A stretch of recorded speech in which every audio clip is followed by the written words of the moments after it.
This is my very extreme filmmaking minimalist iPhone 15 Pro rig. I like it this way and I'll tell you why. Anyways, there are now a ton of videos out there with all kinds of iPhone 15s, iPhone 15 Pros and Pro Max setups that have cages, filters, microphones and even portable LED lights all rigged up on the phone. Even though I don't think there's anything wrong with that, I just feel it's just too much. This is my reasoning. If anyone is going to go through all that just to shoot, then just buy a proper mirrorless camera like maybe the Panasonic GH6 or some Sony camera as the iPhone 15 Pro.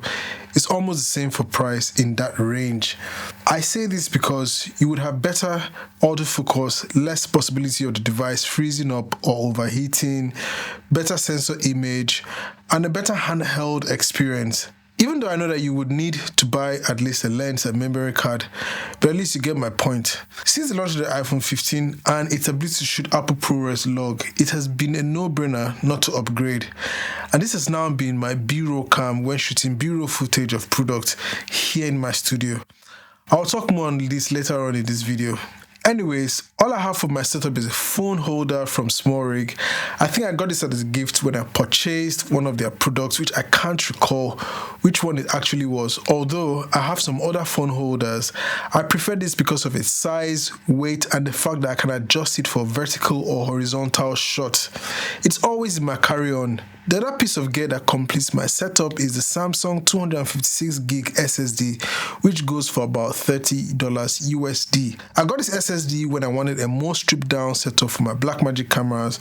Although it's not as fast as I would like, it's able to record 4K DCI B-roll 3:1 to 12:1 ratio and even 4K DCI B-roll constant bitrate at Q0 without dropping frames, no problems at all. Connect this to my iPhone 15 Pro.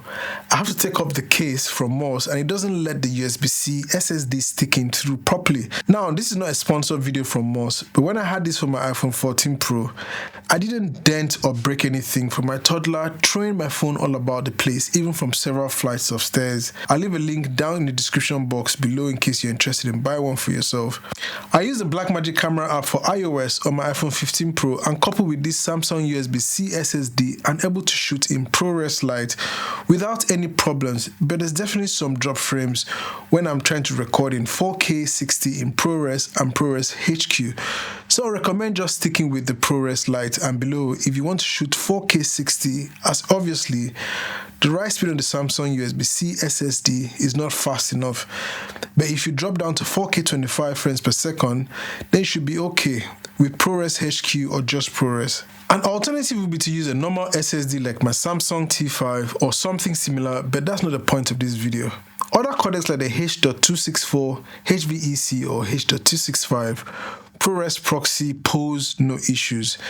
But if I really need to shoot in ProRes HQ, I just plug in my Samsung T5 SSD, which has faster read and write speeds.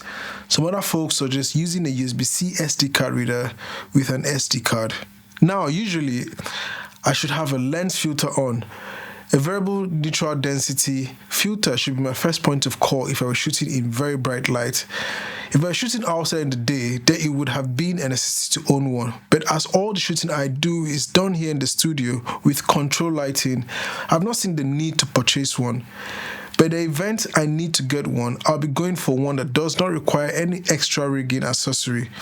I prefer to get the clip-on versions that will keep my setup light.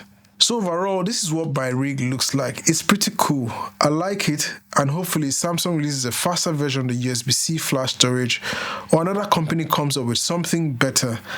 And guys, if you have any leads, please drop a link to the faster USB-C SSD in the comment section below. For audio, before I forget, I rely on my internal mic from my iPhone as reference audio, but use my other professional mics like the Holyland Larkmax or Sennheiser MK416 to capture my audio and sync later in post. In the case I'm shooting cutaways or B-roll where audio is not important, then there's no need for external audio capture.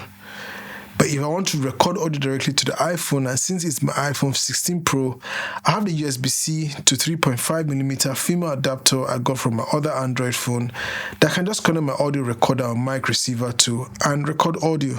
Maybe in the future, I'll probably make an ultimate iPhone 15 Pro rig setup with a phone rig, portable LED light, with onboard shotgun mics and all that. At the end of the day, this is just a phone that can shoot great content.